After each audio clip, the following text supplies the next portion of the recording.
today's video, I'm going to show you two very simple and easy to make Christmas cookie. So the first one is Dumlekaka. The other one, I was actually inspired by this another YouTuber. His channel is called Shortbread Eddie. He is a Panarakan just like myself, and because I have a lot of cranberries at home and I do not know what to do with that, I thought, why not give this a try?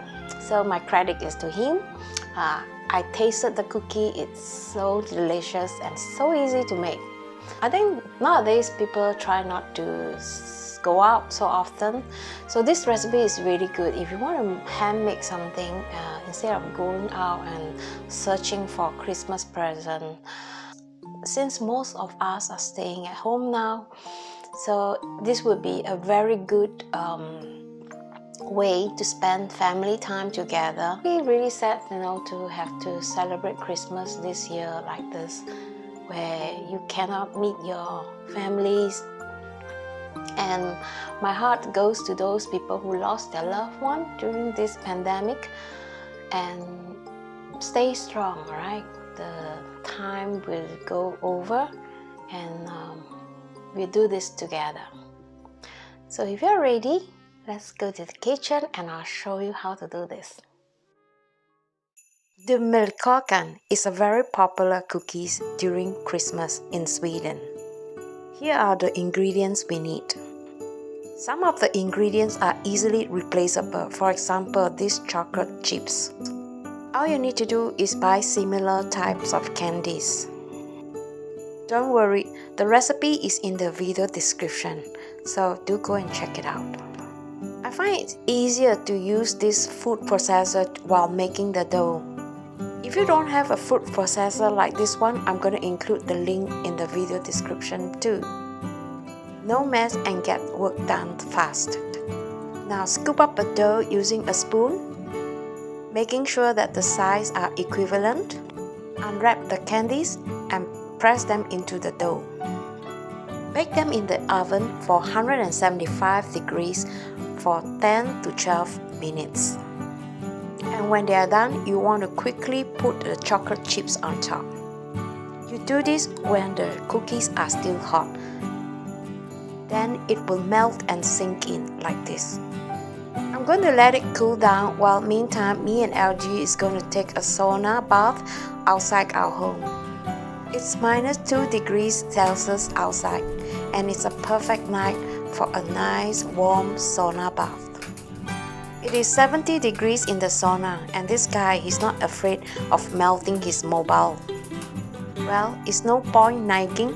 I will just enjoy my sauna and let him take his consequences. This is a special Christmas drink in Sweden.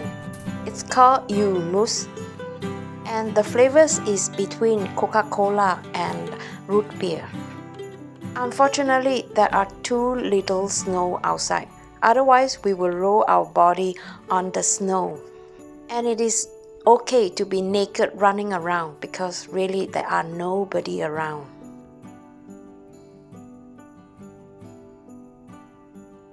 I wish we have more snow and colder so that we could cool down our body between breaks. This will definitely help us to sleep better tonight. After a good night's sleep, I decided to do these cookies the next morning. As you can see, the ingredients are very straightforward and simple. Instead of plain flour, you can also replace it with gluten-free flour. Let's take a closer look at the ingredients. Me and LG, we are lactose intolerant, so I'm using lactose-free butter.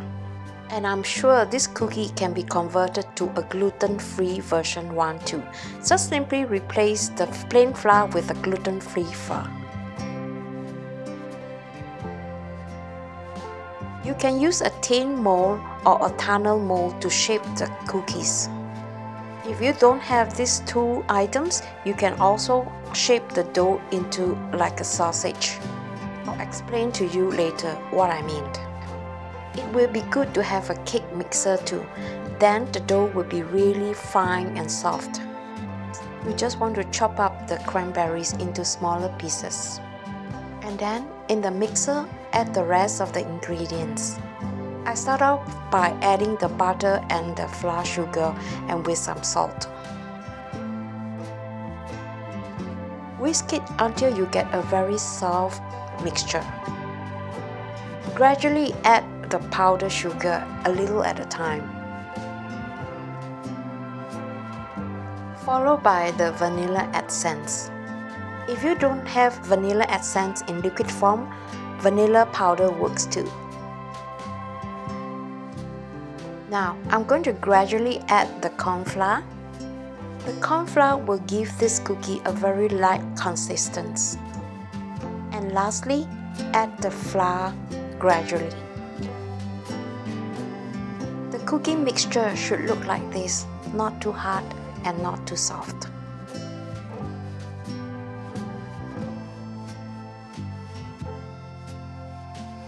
Cut the baking sheets into two so that you could wrap around the cookies dough. Flour the countertop before you pull out the cookie dough.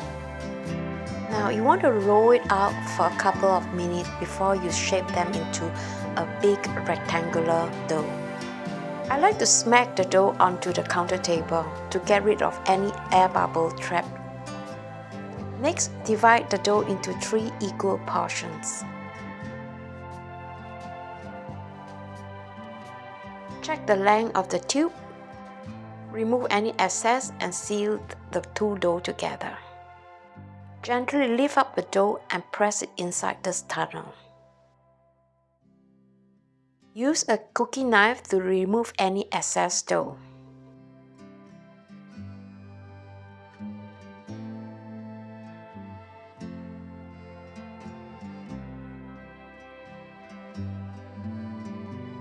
Press the cookie firmly. By doing this, it is easier for you to cut the cookie later. This recipe should make around 100 cookies depending on the thickness. And if you are unable to finish all of them this Christmas, you can actually pack them in a plastic bag and freeze it. All you need later is to defrost it a little bit, because by doing that, it is much easier to cut them into thinner slices. For me, I'm baking both portions because I will be giving this away to my daughter. If you don't have a long wide freezer, I suggest that you cut them into 2 so that it will fit into your freezer. You know, I have a big freezer as big as this world. Let me show you what I mean. And how big is it? I told you, big huh? When the cookies start to harden, it's time to cut it. Some cranberries might still be in one piece, so I use a bread knife to cut them. When cutting the cookies, you want to make sure that every slices are evened. If you don't have a good eyesight, wear glasses. If your glasses didn't work, then you have to take out your ruler. This is ready to go right into the oven at 165 degrees Celsius for 20 minutes. Now I can go and shake liao. Let the cookie cool down completely. Look at the back. Well done, right? Very nice on the back, and it's even in size. Don't call me loso. Make sure the cookies are completely cooled down before you put them in containers. Now look, my cookie. Aroma has spread to my neighbor. Even my neighbor know that I was baking. And then this algae cannot wait. You know, this fika moment is very important in the Swedish traditional family. So at 3 o'clock afternoon, we usually like to have coffee and watch a program. Now let me show you how to make this gift box. This red tin is actually an old biscuit tin. I got it from someone. And the ribbon I found in my cupboard. I do not know how long it has been lying there. I thought this was a perfect color combo. Sui bo. We celebrate Lucia on the 13th of December every year. On this day, we will drink a special wine drink called glögg. This is LG favorite chili and chocolate glögg. Unlike many other glögg, this glögg is not so sweet. And usually you will drink them with this almond nuts and raisins. And this is our round of Lucia Fika. You see how excited he became?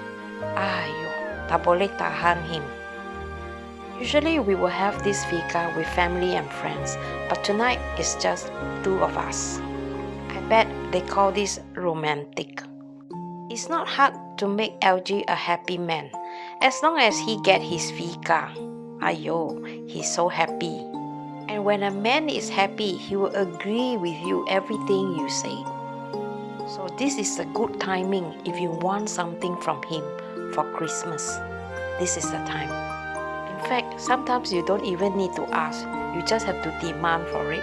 For example, the other day I told him I need this crock pot multi-cooker. One day later, I got it delivered to my doorstep. Beef rendang usually takes 3 hours to cook. With this multi-cooker, under 45 minutes.